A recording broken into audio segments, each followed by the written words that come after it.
Great. Well, to those of you who have joined this morning, thank you very much. We know that many will probably hear this recording, but really appreciate you joining it live. I hope you had a restful weekend, or at least as restful as it can be given these very unsettled times, and that you had a meaningful Martin Luther King Day. I was asked to share briefly about the strategic direction of the Federation and why it flows directly into today's important conversation about the Impact Lending Initiative. So let me do that. 18 months ago, when we completed our strategic direction, and need I remind you that 18 months ago is before the onset of the pandemic. Sometimes it's hard to remember that far. We resolved that to accomplish our mission of ensuring a thriving Jewish community that's a force for good in the world, that's an important phrase that I'll come back to, we needed to focus at the highest level on three areas: engagement, resilience, more and better Jewish philanthropy. On engagement, we knew from our community portrait that we had the fourth largest community in the country and the least engaged Jewishly. And we determined that sharing the gift of Jewish life was the best way to animate the mission we have of ensuring a thriving community that's a force for good in the world. On resilience, we acknowledge that no community can thrive without the basic elements of ensuring security, leadership development, responding to emergencies, strengthening civic engagement, the core building blocks. And on philanthropy, we acknowledge that as arguably one of the community with the most robust philanthropic footprint in this community over a century, we felt the imperative and the opportunity of pursuing more and better Jewish philanthropy, which is part of what today is. So then the pandemic hit. That was all, in the best interests of where we were at the time. Pandemic hit, and immediately resilience went to the top of the charts, because so many individuals and institutions have struggled to keep their feet during this turbulent time, as I'm sure we all are very well aware. The engagement imperative really became much more harnessed to resilience, because we all recognize that there are some serious wellness and even mental health issues associated with the kind of isolation that we're all facing right now in the midst of this pandemic. And we have found from both our research and our activity that this is most acute among teens and young adults, who are core populations that we work with, of course. And then when it comes to more and better Jewish philanthropy, this obviously became even more important in addressing the impacts of this crisis. And I'm thrilled to say that our community has stepped up in a truly significant way. I think we all are aware of the acute challenges that we're facing right now, from the health implications of the pandemic to the economic disruption associated with it, to the systemic racism that we face in our country that keeps bubbling up. All of the effects of all of these have been borne disproportionately by low-income communities, and especially people of color. And so that too gives inspiration to what we're talking about today. Earlier, when I commented on the mission, I said it speaks not only to a thriving Jewish community, but for the purpose of ensuring that we can be a force for good in the world. So one of the bedrock values of this institution, as I think you know, is tzedakah. So many people translate that as charity. That's the Hebrew word for charity. In fact, I think, as most of you on this call know, it's not. There's a more nuanced and, in fact, more important definition. It's giving through just means. It's giving with the intent of seeking justice. The opportunity that you'll hear about today is directly consistent with this value. We're so excited that we've been able to bring this work together. I'm thrilled that Andrew and Tanya have spearheaded the leadership in bringing this opportunity to you and to other philanthropists. And at this point, again, with thanks, I'll turn it back to, I believe, Tanya, and apologize in advance for dropping off in a few minutes to another meeting. Thank you. Wonderful. Thank you so much, Danny, and welcome to all of our attendees. My name is Tanya Shadoan, and I'm the Senior Director of Philanthropy Operations and Impact Investing at the Federation. And as Danny mentioned, I have been spearheading this initiative on the Federation side really for the past 9 to 10 months. So I wanted to introduce our team here. We've had a terrific joint effort between our Federation professional staff in the top row here of photos and Social Finance, which is a nonprofit that we've been working with really since February, March of last year, just before the pandemic began. Social Finance is a national impact investing nonprofit, and their mission is to mobilize capital towards social progress. Their work centers around maximizing the impact of each dollar of private and public capital towards social progress. And really what they do is to deploy funds that can measurably improve the lives of those in need. So it really seemed like a terrific partnership for us and a way for us to bring new opportunities to our fund holders. They've been working with donor advised funds for many years now, helping donors like yourselves use their charitable assets to make impact investments. So while this is new to us at the Federation, it is not new to Social Finance. So they really complement our team and our work.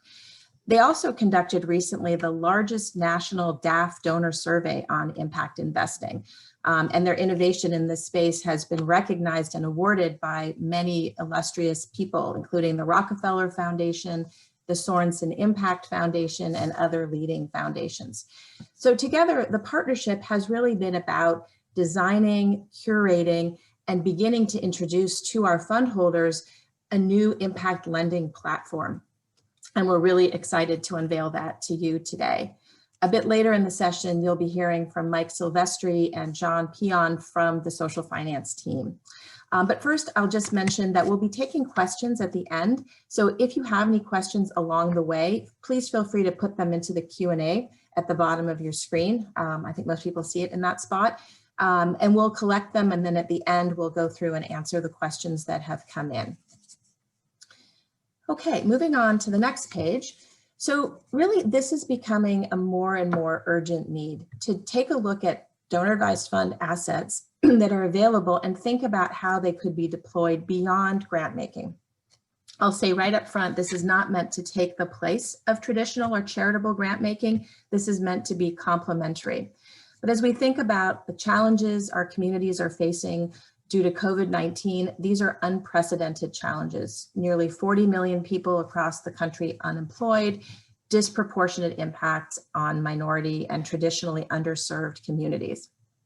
We believe that DAF capital can be harnessed for even greater impact and deployed at scale through new impact investing opportunities that sit side by side with traditional grant making. And one of the best things, which we'll get to, is that impact investments are an example of money that can be deployed more than once. You put the money out into the community and it comes back again to be reused in the future for other charitable purposes. So it's a pretty exciting way to make use of this capital that we have today, help the community in need, and then have it back again in the future for other uses. Moving on, we've created this visual here to kind of help show the picture of the options that exist for donor advised capital. And it's a range of opportunities from the investment side on the left to the deployment side on the right. On the far left, it should be very familiar to most people, traditional investment pools. This is pretty standard stock market investments where the money is essentially put for safekeeping and the hope and expectation, at least for preservation, if not for capital growth over time. And on the far right is traditional grant making. Again, very familiar to our fund holders and something that most of our funds are doing actively every week, every month, every year. In between these two, we've started to introduce some new options as we start to think about more better Jewish philanthropy, as Danny touched on. And we look to how we define philanthropy in ways where the lines might be blurred a little bit. We can invest funds for impact and return. We also have the ability, if you look at the second column on the left, to invest according to our values. This is something new that we introduced in August, where we created ESG, environment, social, and governance pool options for our fund holders so that the money could be put into options where funds are screened based on values. And today it's traditional values. Tomorrow it will actually be Jewish values as we look to bring in the ability to choose options that are specifically focused on adhering to Jewish values. And you'll hear more about that next month. We're really excited about some of those options coming. And then finally, in the orange box, this is what we're going to talk about today. This is the idea of impact lending, lending money out at low concessionary rates, could even be 0%. Many of you may recall the Hebrew Free Loan Recoverable Grant that we made this past spring. That went out at 0% for 5 years, and we raised nearly $5 million from donor advised funds and supporting foundations to support community members in need and enable Hebrew Free Loan to make significantly more loans into the community than they otherwise would have been able to make without that capital. So that is the area where this initiative is really most focused. And so what we're doing is we're broadening our philanthropic toolkit to create these new options and new ways for our donors to create impact above and beyond the grant making that they've been doing and that we fully expect you to continue doing into the future. Just a couple of notes about our DAF portfolio. Our assets now exceed $700 million, and nearly 100 million of this is sitting in cash. About 10 to 15% of these assets are granted out each year. So you can see the size of the opportunity. All of the money that is not being granted out today and is not in any kind of impact-oriented investment is really not necessarily having any impact in the community. And that's where we think we can make a change for the good here. Okay. Last thing I'll say here is that we're in a learning and experimentation mode with all of this right now. It's new to us, it's new to our donors, and we're trying to figure out what is the right and best combination of opportunities for us to stand up that our donors, all of you, will appreciate and want to step into. So as we do this, we're going to be trying out a number of different things, and you'll hear more today about different thematic areas. We started with the areas that align with our grant making activity, the places where you and your fellow donor advised fund holders are already granting. We felt that that was evidence that these areas were interesting, but we know they're not the only ones. There are many, many different ways to do impact lending and impact investing. And so I would say we're just getting started on this journey, but the response we've had so far has been tremendous. The number of people, the number of dollars committed to this effort shows that we're on the right path. And this is something that our community wants to see us do more of. I'm now going to hand it over to Mike Silvestri from Social Finance, and he'll give you an overview of our newest impact opportunity, what we're calling the Community Impact Lending Initiative here in the Bay Area, as well as in Israel. Excellent. Thanks, Tanya. So I'll briefly explain what is impact lending and when and why is it useful. So as Tanya alluded to, impact lending allows you to put money to work in the community even before you grant it. Impact loans are investments. And I'll say that again, impact loans are investments, they aren't grants, but they are investments with the primary purpose of achieving social and environmental outcomes. So this makes them different from traditional grants, where once your money is given away, it doesn't come back into your account. Different impact loans actually have the potential for capital recovery, and in some cases, even a modest return. But impact loans are also different from traditional investments. Again, as Tanya alluded to, traditional investments return your capital, but don't intend to contribute to social and environmental causes in your community, whereas impact loans do. So in this way, we really see impact loans as a powerful new tool, a complementary tool to add to your toolbox. And all the opportunities that will be available through this initiative will be impact loans. So the next question is, when and why are impact loans useful? Because impact loans have slightly below market interest rates, they provide low-cost capital to nonprofit or mission-driven financial intermediaries and their clients. Many individuals and small business owners, particularly people of color in low-income neighborhoods, are financially struggling as a result of the economic disruptions from COVID-19. And so by making impact loans, we all can give financial intermediaries flexibility in structuring loans and providing services to meet the needs of their own clients. So just to dig into a little bit about what this initiative is about, and then we'll dive into more detail. The Federation is working with our firm, Social Finance, to begin mobilizing donor advised fund capital for impact lending. And this is part of a multi-phase initiative. We're rolling out a new online platform that we're excited to unveil on this webinar. And we tested this platform with a select group of donors this fall. And as Tanya mentioned, we raised more than $4 million in community impact loans, which is truly phenomenal.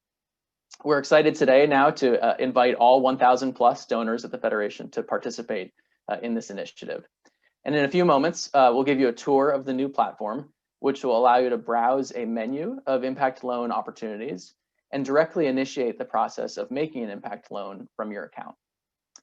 Now, the initial set of opportunities will include community lending institutions in San Francisco, in the Bay Area, and also in Israel. All of the organizations curated have a strong track record, both in terms of their impact and in terms of their ability to return capital. They also address a compelling range of issue areas, and these issue areas are aligned with the Federation and donor priorities. They include things like affordable housing, economic mobility, community building, and environment. And lastly, in terms of the overall structure of these loans, all impact loans made through this particular initiative will target between a 1% to 2% interest rate and have a 5-year term. Of course, you may still be wondering, what exactly are these underlying community lending institutions? How do they address some of these important issue areas? And whether you can pick the thematic areas that matter most to you. So with those questions in mind, I'll actually turn it over to John to explain in a bit more detail about the different types of financial institutions and the thematic issue areas that will be available to you through this platform. John, over to you. Awesome. Thanks, Mike and Tanya. And so as Mike mentioned, before diving into the actual nuts and bolts of the pipeline of organizations in these thematic portfolios, I'll just say a little bit more about the types of organizations that we've focused on in this initiative, which are CDFIs or Community Development Financial Institutions. So CDFIs are private financial institutions that can take the form of banks, credit unions, loan funds, and they provide lending to communities that typically lack access to financing from the mainstream economic system. So in many cases, if it weren't for these CDFI organizations, many of these low-income communities would not have access to capital for things like affordable housing development, small businesses, the nonprofits in those communities, et cetera. And so these institutions as a whole have a proven track record over the past several decades of making an impact. And now more than ever, CDFIs are well poised to help these vulnerable communities both build back better and kind of persist through the economic fallout of the COVID-19 crisis.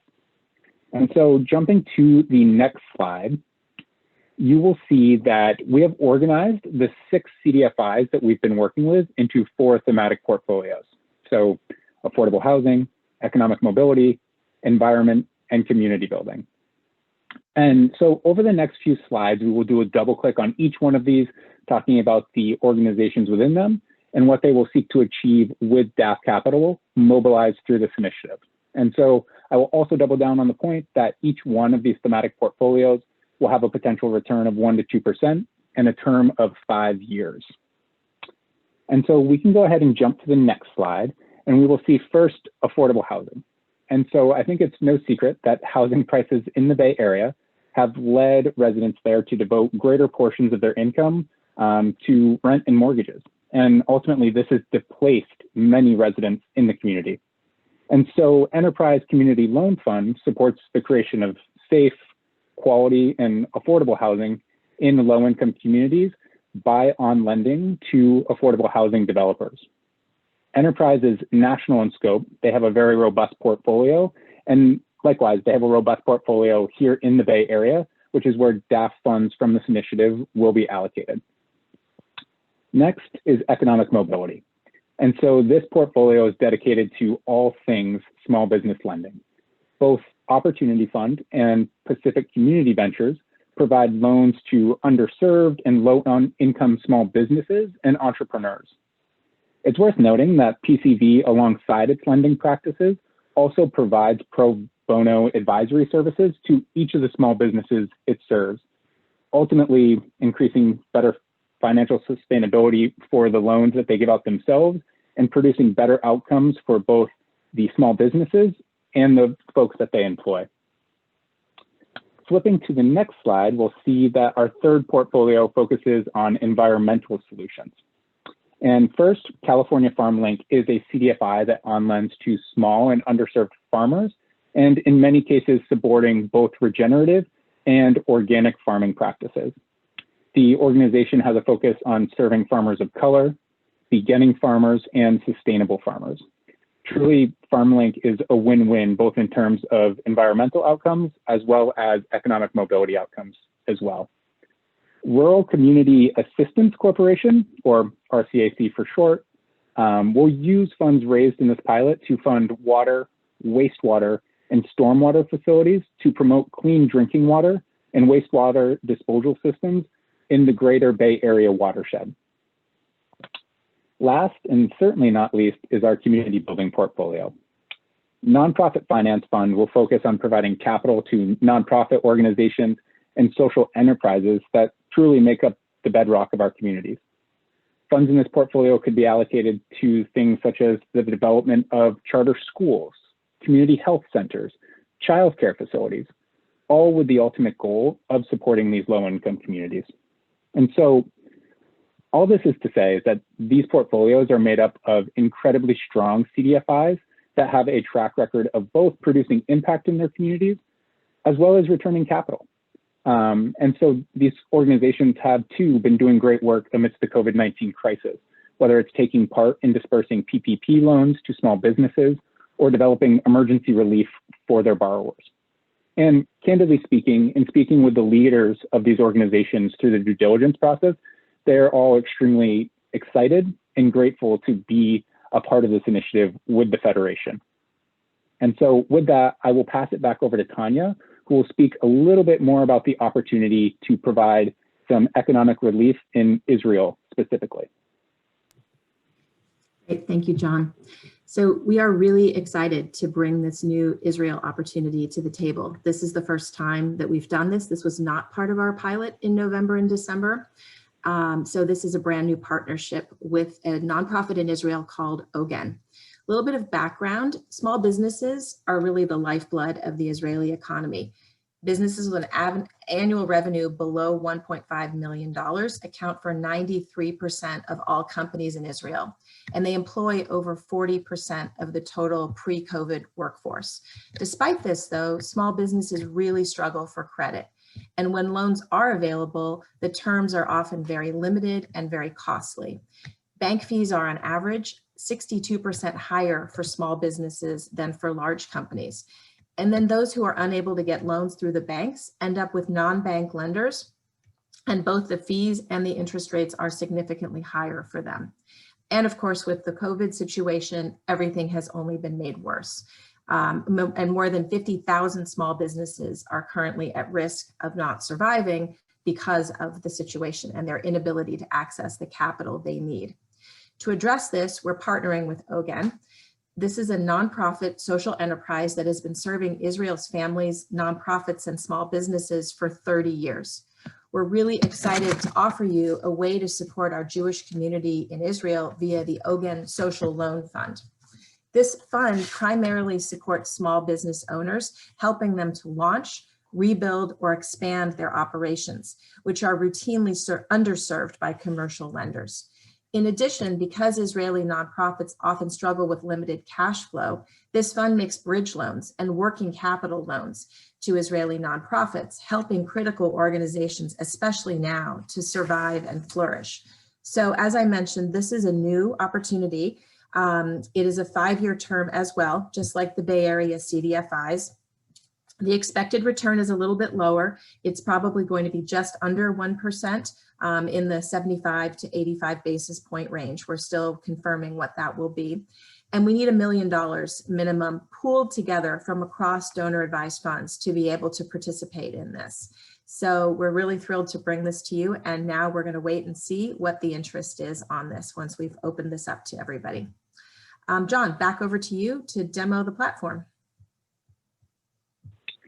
Awesome. Thanks, Tanya. So in order to make this feel a little bit less abstract, we're actually going to jump into the platform now. I will share my screen and show you some of the resources that exist for you to both learn more and ultimately begin your impact loan process if that's of interest to you. And I will look to my other panelists just for a thumbs up that they can see my screen. Awesome. So let's dive in here. In coming to the platform, you'll come to the home screen in which we talk a little bit more about why the Federation is partaking in this initiative. Throughout the platform, there will be plenty of buttons for you to both browse opportunities and to ultimately take action. Also on the homepage, for those who want to track how the Federation is doing this initiative, is our tracker. And so in the initial rollout, we've experienced some great success in piloting to the select number of donors and are looking to reach 7 million raised for this initiative by the end of March. And so this will be updated in a normal cadence so you can keep track of how you and your community members are doing against your goal. Moving more to talking about what resources exist on the platform. Here in the About section, you can learn more about what impact loans are and when is best to deploy them. You can learn more about CDFIs, and then of course, contact information at the Federation as well. All of these pages are filled with content for you to learn more prior to indicating interest. Also, our partners talking more about Ogun, We at Social Finance, Hebrew Free Loan as well. And then the Bay Area and Jewish community pages are where you can actually explore some opportunities. So within our offerings for the Bay Area, you will see the menu of the 4 portfolios that exist. And so clicking into any one of these, you can again get more information about the terms of the impact loan, what the thematic portfolio is seeking to achieve. And then of course, you can learn more about the underlying organizations within them, both an overview, their focus areas, and some impact metrics from previous years. And then the same can be done for the Jewish community pages as well, in which you can see both the Ogun opportunity and Hebrew Free Loan, which is no longer live. Lastly, there's some FAQ questions here. I know we have reserved some time at the end to walk through questions with you all today, but if any of them are not answered, you can look here as well to just learn more about the program and this initiative as a whole. And so that is where all of the information exists. And then of course, within each of the offering pages that I just showed you, and then this take action button, you can go and actually begin to make your impact loan if you're interested. So this link here will take you directly to the form on the Federation website to insert some preliminary information and then ultimately indicate which of the opportunities you're interested in. Folks at the Federation will collect this on the back end and then begin the transaction process. If you are still a little unsure and based on the information that you get from this webinar and from the website, you want to learn more, then you can simply request a meeting with your philanthropic advisor. And then you can talk face-to-face with someone at the Federation to learn more about this program as a whole. And so it is our hope that this can serve both as an information base and an easy way for you to participate in this initiative. So with that, I will turn it back over to Tanya and team. Thank you so much, John. So we hope that this answered most of your high-level questions. There are just a couple more things I'll add, and then we'll open it up to the Q&A. So I think one of the big things here, which we've touched on, but I just want to make really clear, this is an opportunity for us to come together as a community and pool philanthropic funds together to do something that many of our funders could not on their own do alone. And that is largely because many of these organizations have quite significant minimums, anywhere from $25,000 to $1 million, as I mentioned for Ogun. So the only way that we can really do this is if we all come together. So we're very excited about creating that opportunity to do this together. The second thing I would say is that, as John mentioned, we are absolutely here to talk with you and work with you, to answer your questions, to help you see how this fits with your philanthropic goals, how the timeline works. We recognize that 5 years for some feels very long. We are looking for opportunities that would have a shorter duration, but the real fact of the matter is that these organizations we're working with need the 5-year term to have the most flexibility, the most ability to loan the money out, bring it back, loan it out again to people in need. So we went first where we felt the need was greatest and where our investment could be the most helpful. But we do recognize that 5 years could be too long for some, and we're looking for other opportunities that might have a shorter duration. I don't see any questions in the Q&A, but maybe Andrew, do you want to tee up some questions for me that we got ahead of time? Yeah, thanks, Tanya. We have collected some questions, and then obviously we're encouraging those who are interested to put some into the Q&A here on the call. One question we have is, what's the likelihood of repayment from these opportunities? Great. John, do you want to take? Yeah, absolutely. So the likelihood of repayment is high. These are relatively low risk impact loans, but that being said, returns are not guaranteed. And so there's kind of two main points to this. The first is that we very carefully selected the organizations to roll out in this pilot initially.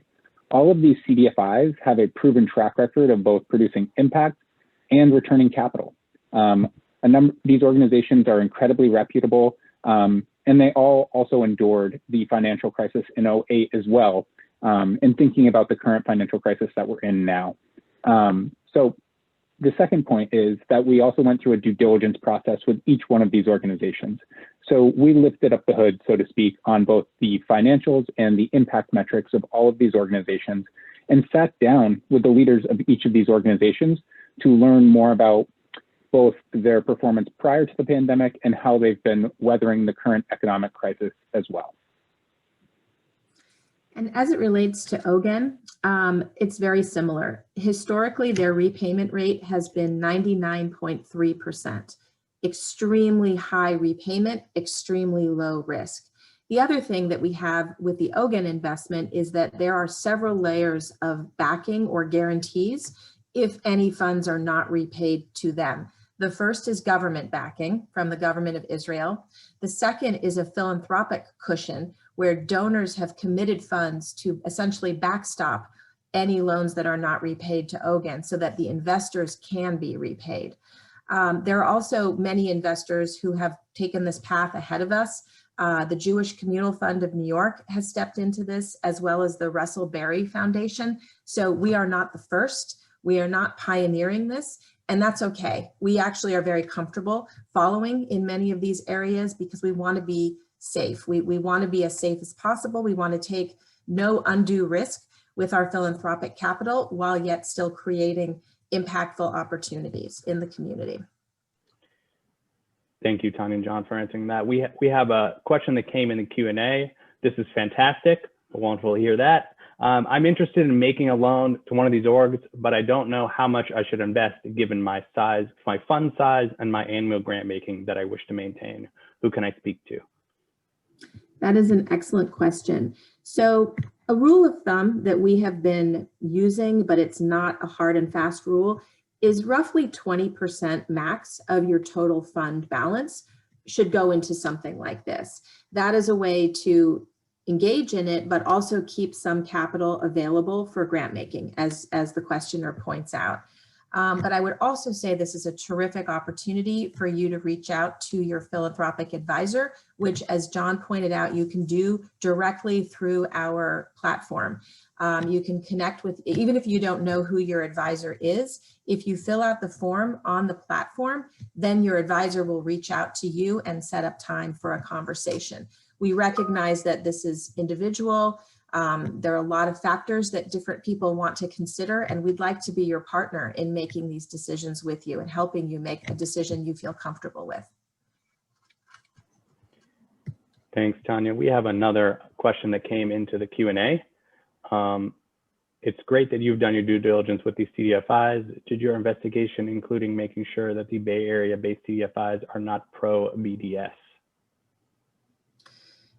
So I will take this one. All of our grant making and all of our investing, we take a look at our overall grant guidelines. But what I would say for specifically the CDFIs, this is not, these loans are not going to any programs or political organizations. These are loans that are being made to people, to individuals who are going to use the funds for the stated purposes that we discussed earlier, whether it's to build new affordable housing in the Bay Area, create clean water supplies, invest in capacity building for the local nonprofits. That would include childcare centers and other facilities. So this is not the kind of work that touches on the area of BDS, but we are very, very sensitive to that. and something that we are looking at in all the work that we do. Thanks, Tanya. We have more coming in the Q&A here. It's a fine mechanism. Is there a minimum? Can we make a single large commitment and then subdivide them, or do they need to be to a specific to the group? Another great question. So the minimum to invest is $1,000. And with that, you can choose to dedicate it or allocate it to one thematic area, 2, 3, or 4. We give you the choice of whether you want to focus it or spread it out. We also would give you the option to have us allocate for you. If you really feel like it's all good and you don't have a strong preference, we can then make the allocation decision based on where we need more funds to meet a minimum, for example. And we've done that. Actually, many of our fund holders in the first phase asked us to just allocate for them, and we were happy to do that. Great. We have some other questions. One is around expenses. Are there any administrative expenses associated with these investments? Another great question. So we are not charging any fees for these impact investments, but we are inviting our donors who want to participate to make a voluntary contribution. We put out a voluntary amount of 2% that would help us cover the costs of standing this up. As you can imagine, we have legal expenses, we have professional time expenses, all of that. But we are really not wanting to add extra fees. We know you already pay to have your funds with us, and we're doing this on a voluntary basis. And so far, actually, the majority of participants have been willing to put in that 2%. That 2% is capped at $5,000. So if you're putting in a significant sum, you don't need to worry about it being 2% of the entire thing. It's 2% up to $5,000. We really appreciate the contributions we've received so far. Definitely. Tanya, we've been getting some questions about about exploring or looking into sort of local Jewish opportunities. Yep, that's another really good question. So as we mentioned, we started this with Hebrew Free Loan back in the spring of 2020. And we have the option to do that again, to open up Hebrew Free Loan again, or to seek out other opportunities to support Jewish agencies, Jewish community members through impact lending. I would say the challenge is that those opportunities do not exist. They're not things off the shelf that we could just pick up and jump into the way these CDFI opportunities were existing with other people already participating. So there's a little bit longer lead time to stand up something that's really what we would call bespoke or unique to us and to our community. So we're working on that, and we're looking at what opportunities exist out there. But at the end of the day, we also see this entire initiative as being wrapped in our Jewish values, as Danny mentioned at the outset. It's very much aligned with our grant making, and it also is very much aligned with how we view as a community what our philanthropic efforts should actually deliver, which is making the world a better place and promoting social justice and giving with just intent. And that doesn't necessarily mean only Jewish people, community organizations, agencies are on the receiving end. Our goal is to have a balance and to create options and choice for all of you in our community so that you can find something that you feel connected to and you feel good about that's aligned with your overall philanthropic goals. Thank you, Tanya. We have one more question that's come in, and it's about sort of where does this initiative go from here after these initial opportunities? Another great question. So as I mentioned, we're exploring and learning as we go. I see this really as just the very beginning of our impact investing journey. We are touching up on $10 million mobilized for impact, starting with Hebrew Free Loan and running through our phase 1 pilot of this initiative. We believe we could go significantly higher. If we think about 10%, 20% of our overall DAF assets, as I mentioned at the outset, about $700 million. We have a lot of room to go with that. So our goal is to attract more funds to participate in this. So if we can get to critical mass in terms of the number of donor advised fund holders and supporting foundations that are participating, that would be fantastic. And then increase the number of dollars overall that we're able to mobilize. Maybe 200 fund holders would be a goal. I don't know. We're learning and we're experimenting, but we believe that there's something here for everyone to do at the scale and at the time when you're ready. We feel very enthusiastic about the need and our ability to meet that need, and that we're creating the kinds of solutions that our fund holders are interested in. But really, the sky's the limit here in terms of interest, appetite, new areas to explore, and we're very open to input from the community, ideas, things that we could dig into and understand whether that would be viable for us. We are very excited about this, excited to be underway, and excited to bring more people in. I think that's really where the magic is, when we come together as a community and we are able to do this at scale in a way that none of us could do alone, but we can all do together and make a difference in the impact and an impact in the areas that are most needed. Great, Tanya, that's all the questions I'm seeing.